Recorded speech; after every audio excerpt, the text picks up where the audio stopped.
two, one, go. Hello, hi, and welcome to Afro Mavericks. My name is Mavs, aka Afro in the Afro Mavericks. So the discussion today is Michael Bloomberg a viable Democratic nominee? Nominee, that's the word. All right, so I think he is, right?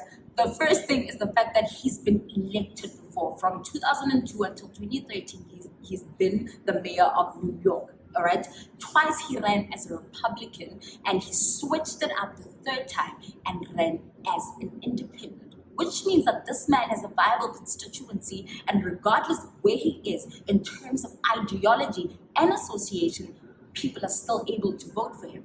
The second is the fact that he runs with his own resources. For his mayoral campaigns, he spent over 210 million US dollars. For his current presidential campaign, he spent 460 million US dollars, which means that it's highly unlikely that this man can be influenced or bought, because he decides his own policies, is his own coin at the end of the day. The third thing is the fact that he's actually similar to Donald Trump, okay? He actually has support from both sides, as a Republican and of course as a Democrat, as he's running right now, which means he actually is appealable to Trump's base as well as some Democrats. First, look at the fact that he's a billionaire. So he's coming from the outside against the establishment that is Washington, right?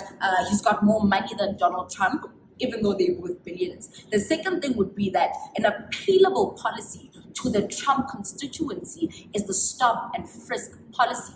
It's basically racial profiling, where black males between the ages of 18 and 25 are stopped on the basis of just those three things, and they are searched because they fit the profile of being criminals. Donald Trump himself has referenced this policy, and he actually supported it in 2016 when he ran for president. Number three would also be the point that the NDAs that just keep coming. He allegedly has 3 different NDAs because of comments that he's made against women or around women. They actually came for him. Elizabeth Warren in particular came for him and said, will you actually release these women from these non-disclosures so that they can share if they want to? And he's actually saying, you know what, actually, if there's any person who would like to be released from these NDAs, can come forth, approach Bloomberg, and they will be released.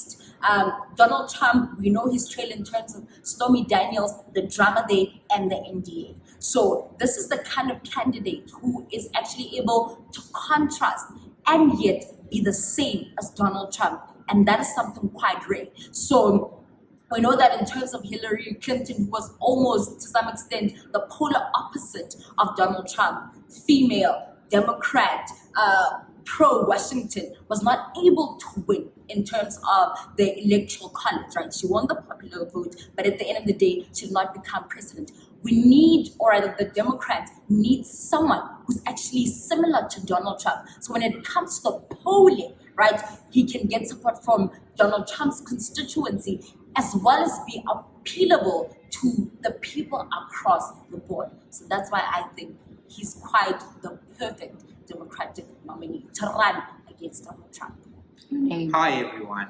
So I'm Mighty Jamie, and I'm going to tell you why I don't believe that Michael Bloomberg has high levels of electability in this particular election. Number one, I don't think that he's sufficiently differentiated from Donald Trump. Normally, if people are already happy with the person that they have, and I'm talking about a certain electorate here, the kind of people who would be happy with a billionaire, the kind of people who would be happy with an independent thinker, the kind of people who would be happy with somebody that they believe is a little bit unconventional in their candidacy. Donald Trump already offers that. Now, while Bloomberg is richer than Donald Trump, I don't think that he brings anything new to the table per se in that particular category. We've seen with Elizabeth Warren, she's been unable to differentiate herself from Bernie Sanders. And as a result of that, he has gotten more share of the electorate than she has. Because even though she's an excellent debater, the policy basket that she represents is already sufficiently represented to the electorate. So being a Me Too person, in the sense that you're replicating somebody else's niche packaging doesn't actually differentiate you sufficiently to the electorate. That's the first point. Number two, I think that the stop and frisk policy that Michael Bloomberg championed when he was the mayor of New York will actually depress the voter turnout in the black constituency, a critical constituency for the Democratic Party. Now, if you're not aware, between the years 2002 and 2013, Michael Bloomberg was the mayor of New York, and he pursued a very aggressive policing strategy where males between the ages of 18 and 25 were targeted, black and Latino males. So if they were in that profile, black and Latino and young, they were stopped and they were searched. And Bloomberg said it was to remove weapons from their bodies and to prevent them from being able to commit violent crime. Admittedly, the violent crime rates did go down in New York City while Bloomberg was mayor, but that particular policy was viewed by the black and Latino community as being a racist policy, and one that was in line with their harassment by the police. It actually feeds a lot into the movements that have happened now, the Black Lives Matter movement. So Bloomberg is actually an anti-Black Lives Matter candidate.